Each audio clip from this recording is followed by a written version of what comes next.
Bueno, buenas noches.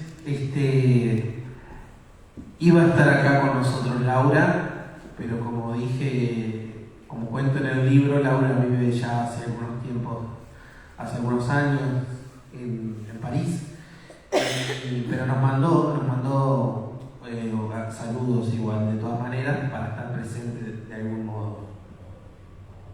Queridos todos, me agarró la gripe. Si me miran bien a los ojos van a ver que los tengo vidriosos. ¿Cómo se enfoca?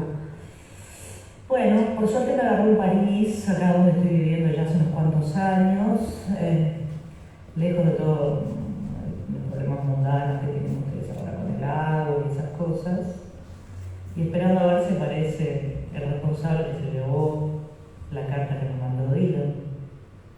José, ¿podrás hacer algo por mí? Te mando un abrazo. Bien, ahí está hablando de la carta que Bob Dylan, como testimonio en el libro, le mandó una vez grabado uno de sus temas, pero que fue robado por Alfonso Carbone. Ella está en París y está tratando de recuperarlo. Hace tiempo yo la estoy ayudando en eso. De todas maneras, mandó otro video pero más que nada para ustedes, no para mí. Bueno, y ahora un poco en serio también. Es verdad que estoy con gripe, por eso no estoy ahí celebrando con ustedes este libro tan genial que hizo José, que me halaga porque eligió un disco mío para novelar y porque eligió tal vez mi disco favorito. Me gustaría estar ahí, me gustaría que estuviera Bernardo Aguerre y Jorge Nocetti y Alfonso Carbone, que fueron tan importantes para que este disco existiera. Estamos celebrando los 25 años de ese disco, así que no podía llegar en un mejor momento este libro.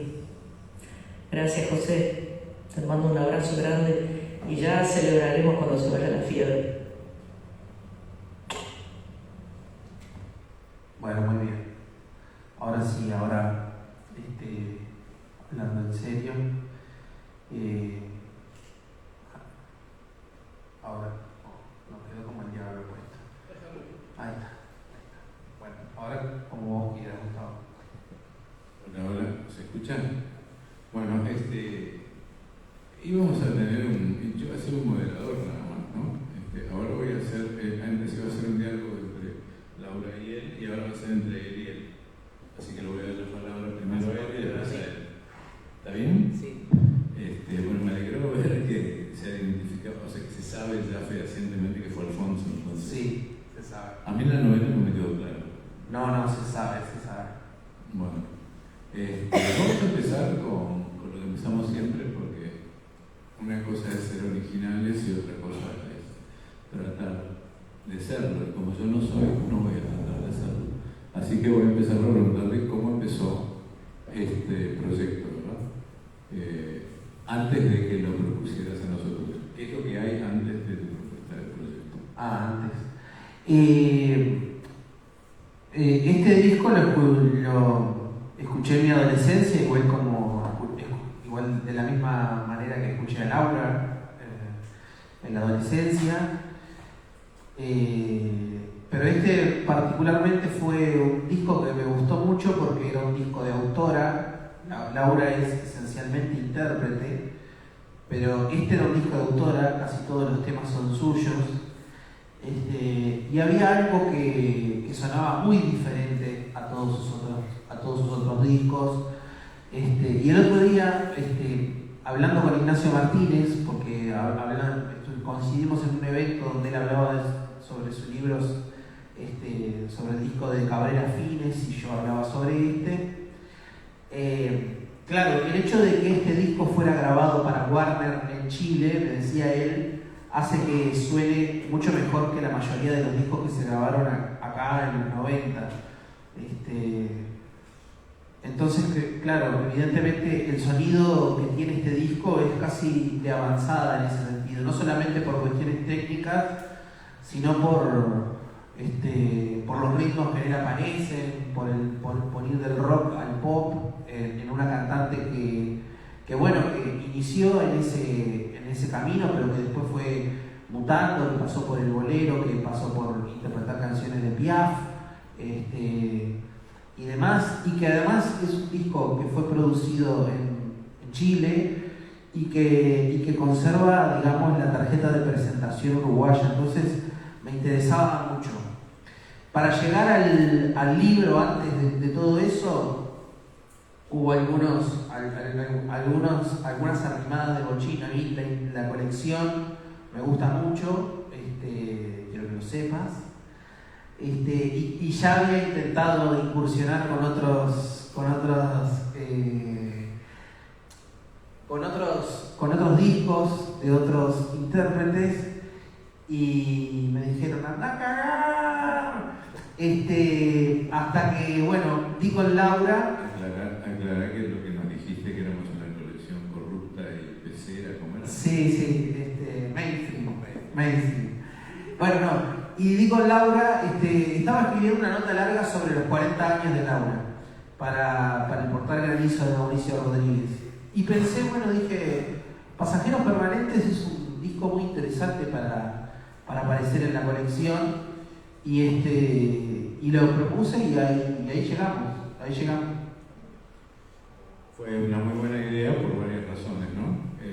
Pero vamos a aclarar que la colección funciona de dos maneras. Una, cuando vamos nosotros directamente a los autores, y la otra, cuando los autores vienen a pedirnos cosas. Y a veces pasa esto, que les pedimos cosas a autores, o que ellos nos proponen, les pedimos algo y nos dicen, quiero hacer tal tema, y no nos gusta, o no nos parece el momento, y fue lo que ocurrió en este momento. Sí, claro. Pero vamos a ver si el próximo nos ponemos de acuerdo también. Sí, esperemos que sí.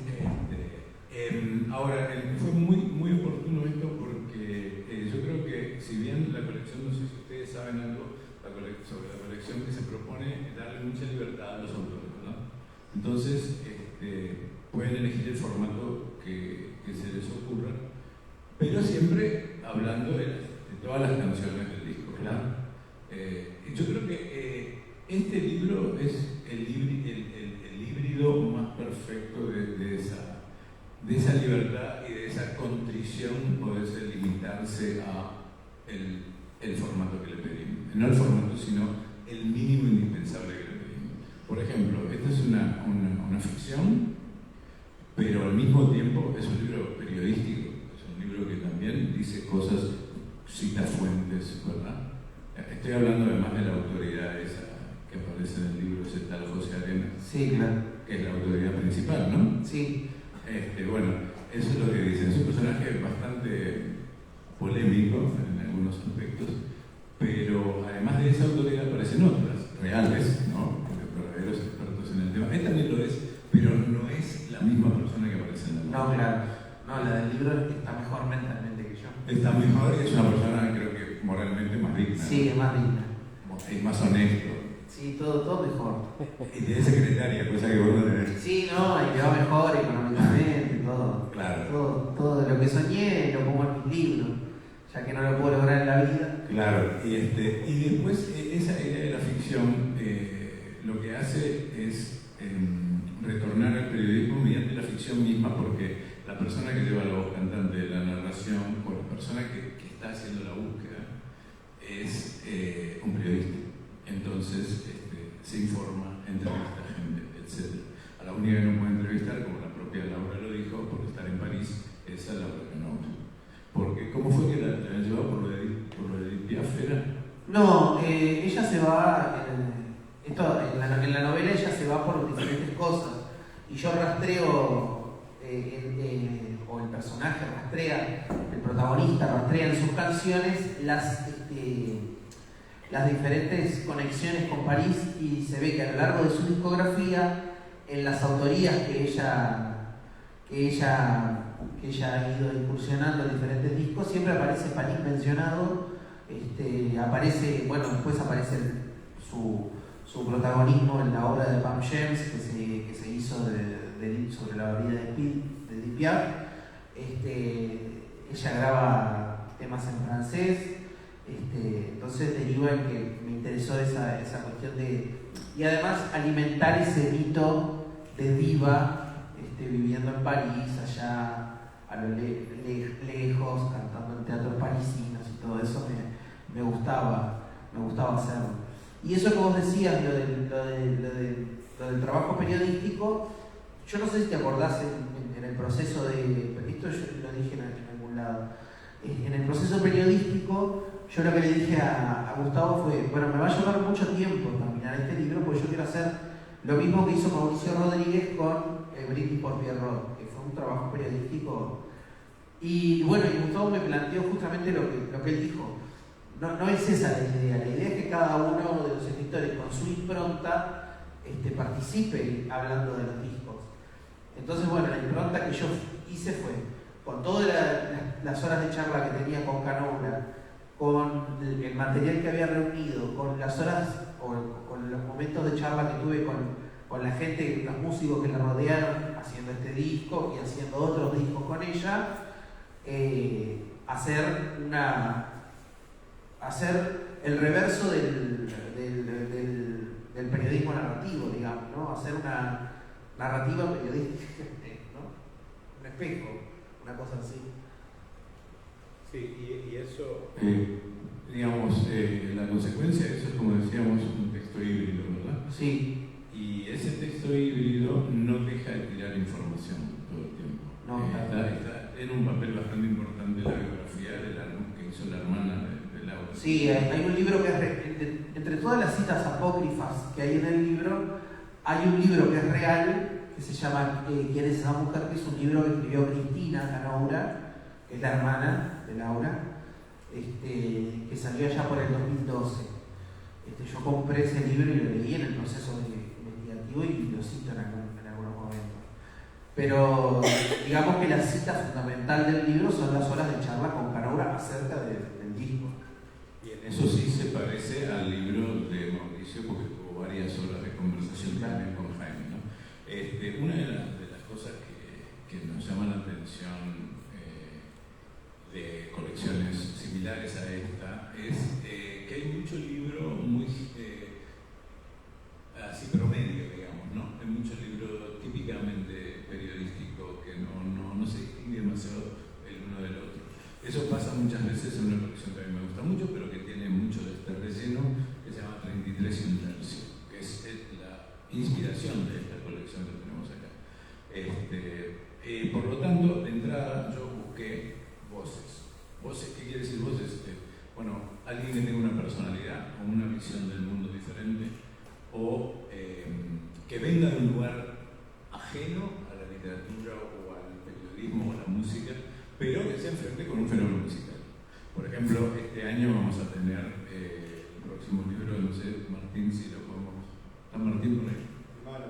Sí, lo que sale de Artaud, de Spinetta, bueno, en realidad de Pescado Rabioso, por Fidel Esclavo, que ya salió en Buenos Aires, ahora sale acá también con nuestra colección, y sale, además de Fidel Esclavo, que es un artista plástico y un diseñador gráfico, entre otras cosas, sale uno de Lalo Barrubia sobre Calamine, el disco Ferrocarriles.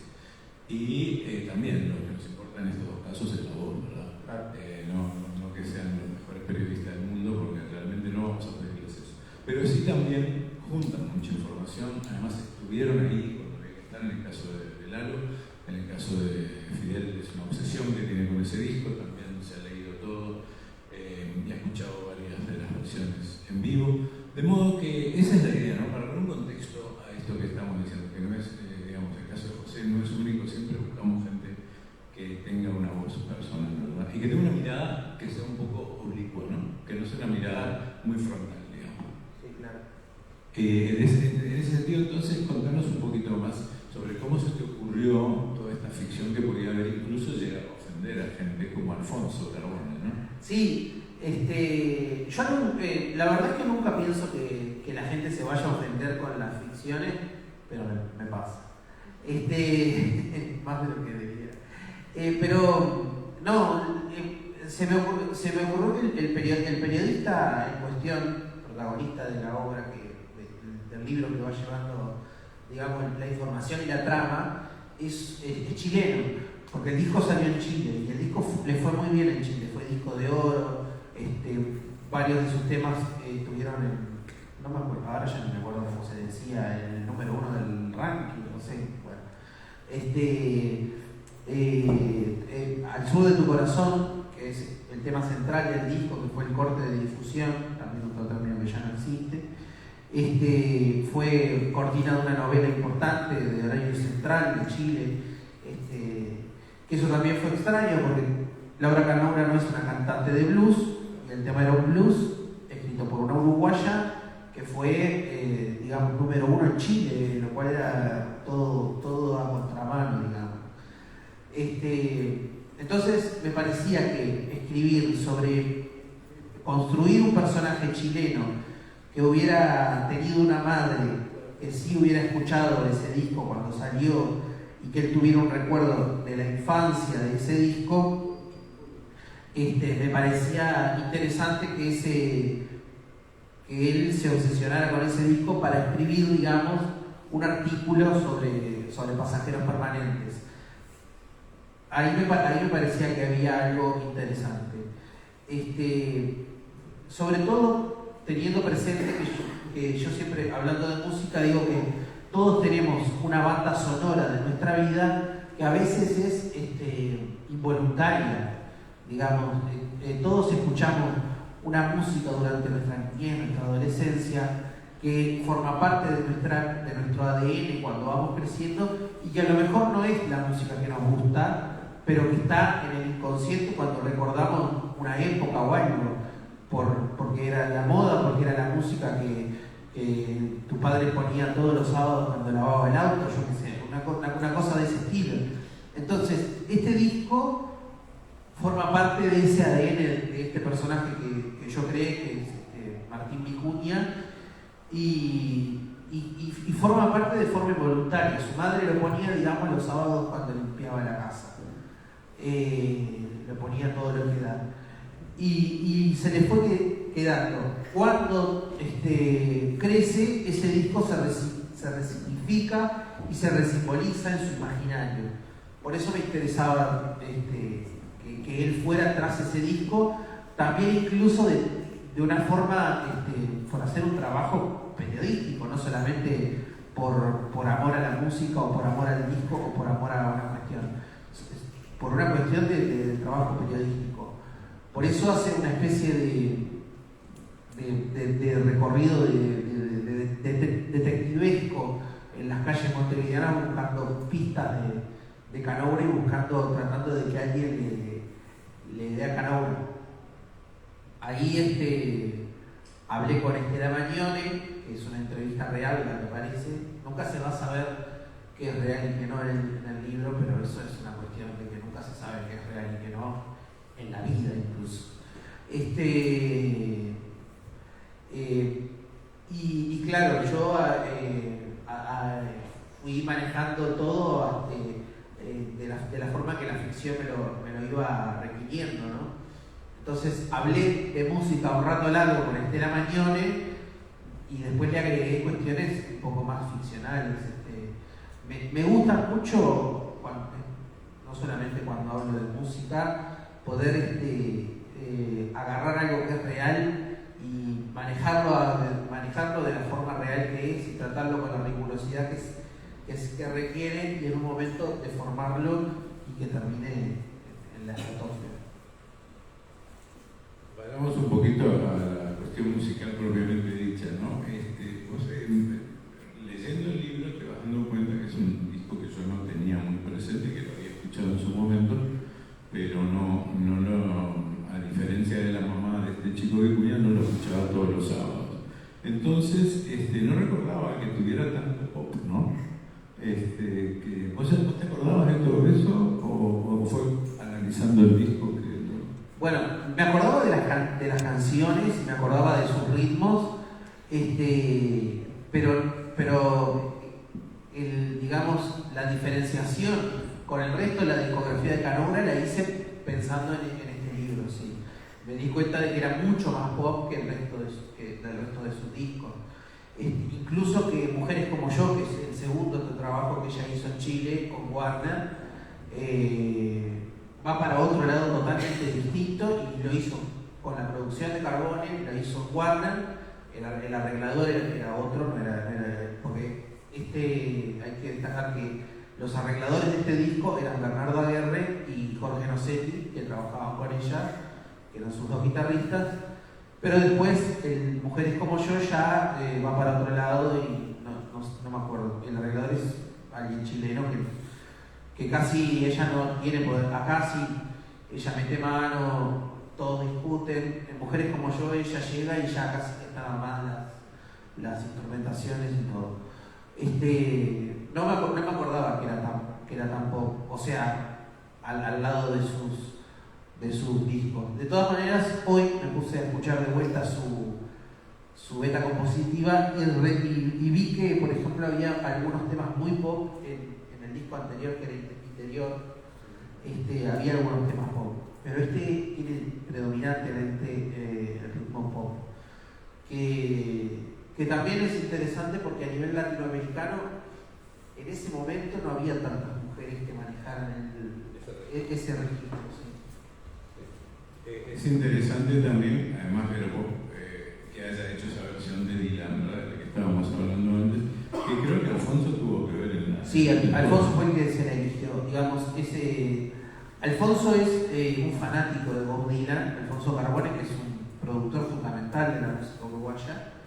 Es un fanático de Dylan, y Para hacerte sentir mi amor es un tema que también fue éxito del disco. Bob Dylan lo editó en 1997 y este disco se graba en el 98. Entonces era en realidad todo raro, porque era un tema muy reciente de Dylan y que se iba del registro natural de las canciones de Bob Dylan, porque a Bob Dylan se lo conoce por el folk, por las canciones de protesta, etcétera, etcétera, y esta es una balada romántica. Entonces,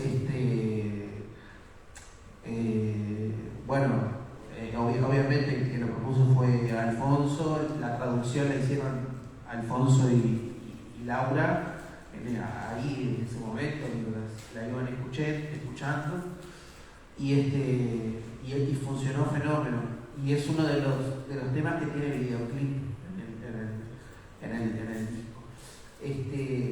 Y también esa formó parte de la cortina musical de una novela, pero no chilena, de una novela colombiana o algo así, creo que está en el libro también eso. Ese tipo de apuesta a mí me resultó muy rara en el momento. Yo me acuerdo que yo estuve por ahí, por Warner, fue en el 98 y en el 2000. Y Alfonso estaba probando un montón de cosas. Por ejemplo, le grabó a Daniel Melero 2 discos que él tenía lamentablemente encajonados porque en Argentina no se los editaban ahí. Pero también grabó el primero de Pettinelli, o el segundo, no me acuerdo. Bueno, me dijo Carbone cuando hablé con él para el libro que un proyecto que tenía era hacer como lo que había hecho Laura con ese tema, pero con el Dharma cantando todos temas de Dylan así traducidos por Dharma Jans, que nunca se llevó a cabo lamentablemente, pero era algo interesante también. Bueno, ahora que decís eso, me pregunto cómo sería un disco de Dharma Jans cantando a Cohen, porque yo me acuerdo las últimas veces que lo vi en vivo en Amarcor o en algún lugar de esos, de aquella época, él cantaba Famous Blue Raincoat de Cohen, y no me acuerdo, puede ser que lo hubiera traducido él, estoy casi seguro, no me acuerdo. Es probable. Pero puede ser que la memoria me esté traicionando, pero sí hay una conexión entre este tipo de trovador y Dharma Jans. Lo que no veía yo era la conexión entre Laura Canobra y ese tipo de trovador, ¿no? Claro, es que ella me dijo, Dylan no es un creador que esté, digamos, entre ella es fanática de Johnny Mitchell, digamos, ella es fanática de ese tipo de música norteamericana que tiene una conexión, pero va por otro lado. Pero el que se lo propuso fue Carbone. Y respecto de la carta robada, cuando hablé con Laura me dijo, cuando hice la novela, me dijo, y vos también, me dije, Carbone es un tipo muy especial, si vos le pones como que es un ladrón y que nos peleamos, porque yo no quiero ser, me dijo Laura, la que se entere por... Entonces le escribí a Alfonso, le conté la cuestión, y me dijo, sí, dale, porque si hubiera llegado una carta de dinero yo me lo hubiera robado. La honestidad es algo una característica muy importante, ¿no?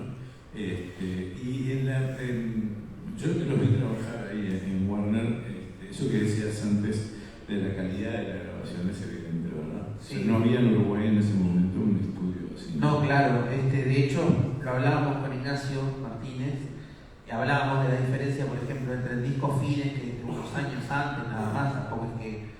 y la calidad del disco de Laura, que suena como un disco no sé, del 2005, para haber salido en el 98, ningún disco de esa época suena así. Vos escuchás Estamos rodeados de Jaime, que es del 91, 92 también, o sea, 6 o 7 años, y parece que tienen 20 años de diferencia. Incluso escuchás Interior de Laura y parece que tuviera también, no sé, 20 años de diferencia en calidad de grabación, y tienen 2 años de diferencia.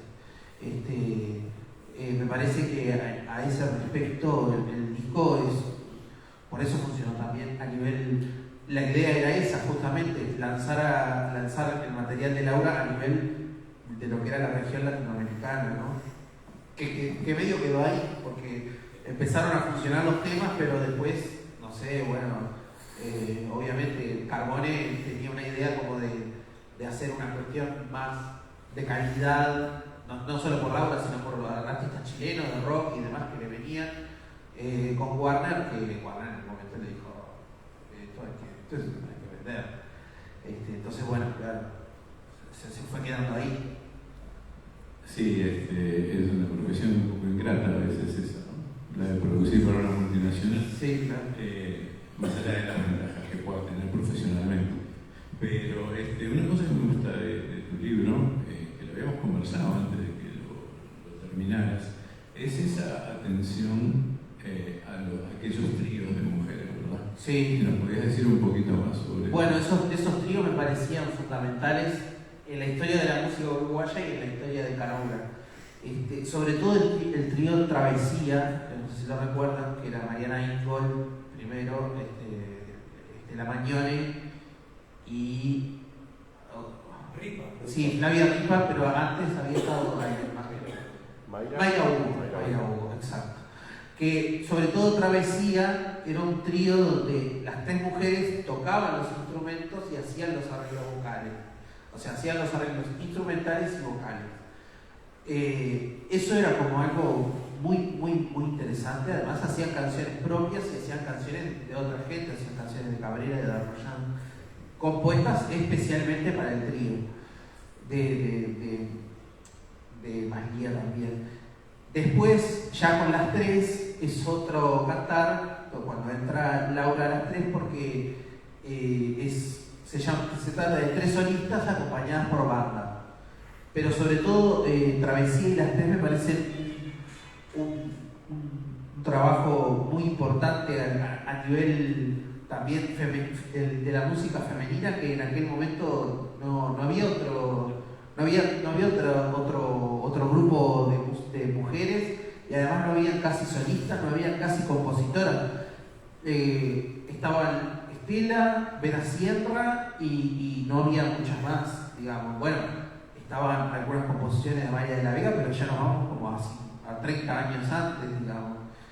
Entonces, me parecía que era importante dentro de la historia de Canoura, pero también dentro de la historia de la música uruguaya, ¿no? Sí, creo que son pasajes muy, muy, muy necesarios y creo que son muy importantes en el libro para entender, como decíamos, la trayectoria de la propia Laura, ¿no?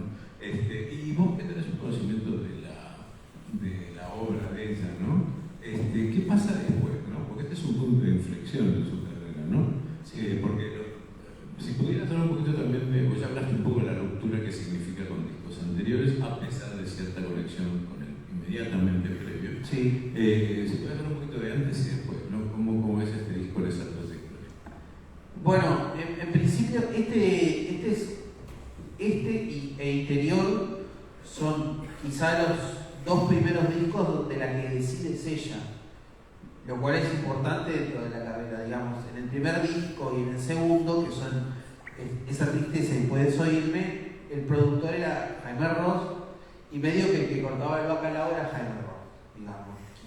Pero bien, digamos, aceptado por ella, digamos, el que le proponía los temas, el que le hacía los arreglos, el que componía para ella era Jaime, y bueno, y los músicos de esa época, Galemire, Dato Jans, Mauricio Boal, etc. En Interior, ya ella consolidada como solista, ella propone un proyecto del sello Orfeo y se lo dan y le dan presupuesto. Lo mismo pasa acá, si bien la idea es de la producción es de Alfonso, es ella la que decide todo, es ella la que compone los temas, es ella la que hace las letras, y Jorge Nocetti y Bernardo Aguerre hacen los arreglos. Y después, durante muchos años, Laura se va volcando hacia un sonido mucho más íntimo. De hecho, varios de los discos que vienen después son en vivo, en lugares muy pequeños, y producto de su gira Esencia y Esencia 2, que son dos discos grabados en vivo, uno con Jorge Nocetti y otro con Jorge Nocetti y Sebastián La Rosa. Después aparece el disco Bolero, que también es importante. Ese disco es producto de una gira de la banda sinfónica haciendo un repertorio de boleros que la tenía ella como cantante, y hace ese disco. Y después ella medio que, eso no sé si se lo dije o no, ella hace casi el camino de Johnny Mitchell, a quien ella admira y sigue, en lo que es las correspondencias de lo que va haciendo, ¿no? Johnny Mitchell empieza haciendo pop y folk y bueno, esa historia, digamos, haciendo más que nada pop así femenino norteamericano. Después va pasando al folk, pasa al jazz, y Laura medio que casi que va haciendo lo mismo. Canta boleros, canta tangos, tiene cuando agarra a Bernardo Aguerre como director, tiene un cuarteto que Bernardo dice que no es de jazz, pero tiene un sonido más jazzero. Después con Carlos, que está aquí presente, graba Cantorcita, donde ella casi que se mete más en lo folclórico o en la canción de raíz folclórica, y vuelve también a su etapa de cantante de guitarra, y ahora ha vuelto a la banda, a formar una banda, digamos, como la primera, como la de Jaime, digamos, ¿no? Con temas de rock, de pop y eso y demás. Creo que la característica y la continuidad de su carrera es justamente la eclecticidad y no tener ninguna etiqueta posible. Bueno, hemos recorrido bastante el libro, ¿no? Y el disco. Este es un momento, me parece, bastante adecuado para que, si hay gente del público que quiera hacer preguntas, o si vos querés agregar algo que quedó en el tintero. No, creo que no. Si alguien quiere hacer preguntas, prefiero que no. No, porque es un chiste. No, es un chiste, sí. ¿Preguntas? ¿Manifestaciones de admiración por la obra de José Arenas? Gente que me desee. A ver, Martín, ¿querías preguntar algo? Bueno, me gusta eso que va a hacer Martín. Hacelo vos. Bueno, para cerrar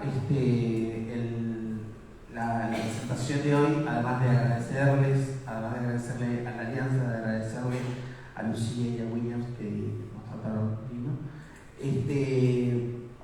Gonzalo Irigoyen y Carlos Gómez prepararon especialmente dos temas del disco, dos temas muy importantes del disco. Uno de ellos es un tema que está en el disco, que ya Laura había grabado, que es Detrás del Miedo, que tiene letra de Laura y música de Fernando Cabrera, y el otro es Andenes de Estela Magnone, que fueron como los dos temas que iban como carta de presentación de lo que ya Laura había hecho para presentar, digamos, en el disco que se iba a proyectar de manera internacional. Así que escuchemos las versiones.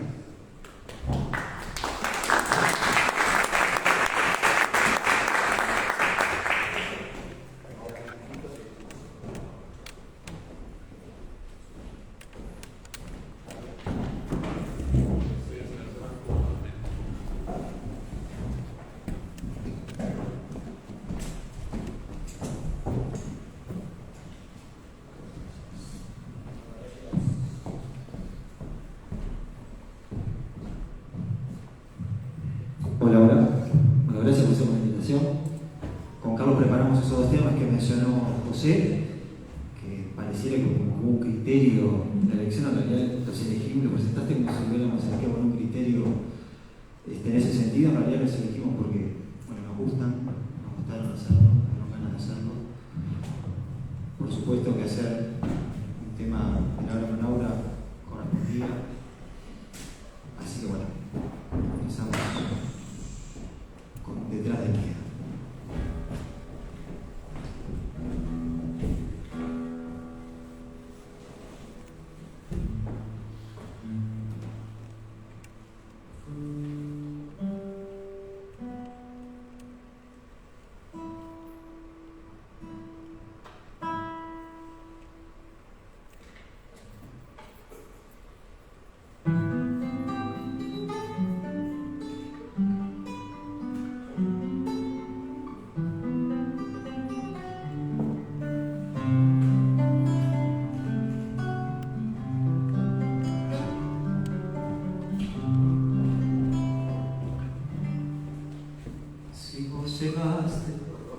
No, eso, te vi que faltaba el requinto.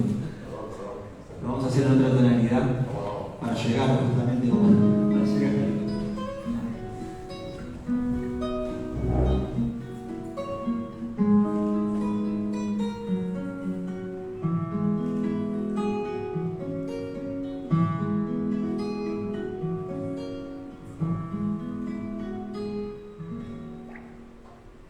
Si vos llegaste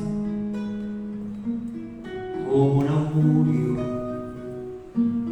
inaugurando mis días, si reordenaste pacientemente las noches viejas y frías. Si fuiste obrero de mi sonrisa y en el dolor, compañero, si descubriste en mi mirada, detrás del miedo, tu imagen.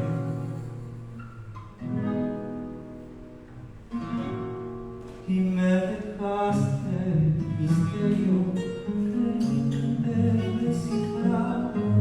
Y me enseñaste esa cosa que no sé cómo nombrar. Y ahora verte a mi lado sin darme cuenta que se despierta a mi lado y alerta toda mi piel.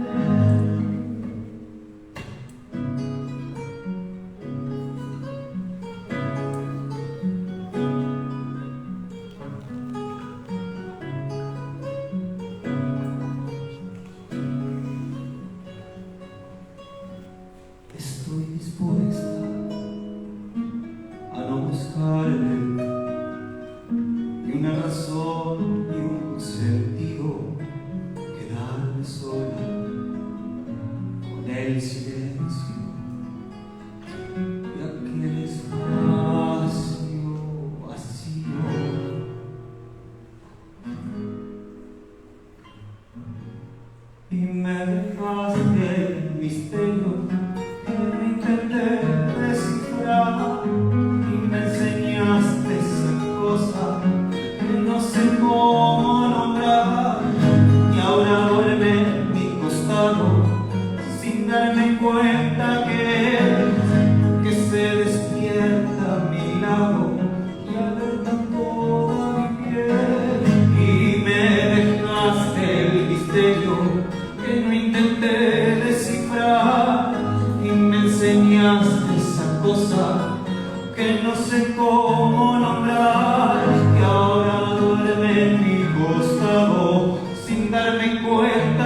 andenes de Estela Manuel.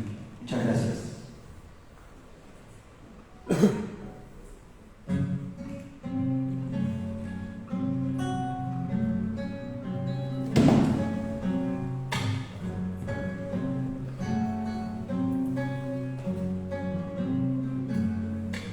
Las ventanas de mi casa hoy se abrieron de repente y sé que he sobrevivido al ahogo del ausente. Las paredes de mi casa soportaron el temblor y descubro con asombro que tal vez así es mejor, que no vale tu abandono ni un minuto más de dolor, que mi llanto desolado fue de todo lo peor. Y uno tras otro recojo aquellos pedazos de mí que desparramaste con tu repentino partir. Y día tras día reencuentro un adormecido latir. Y yo que creía que ya no podía vivir.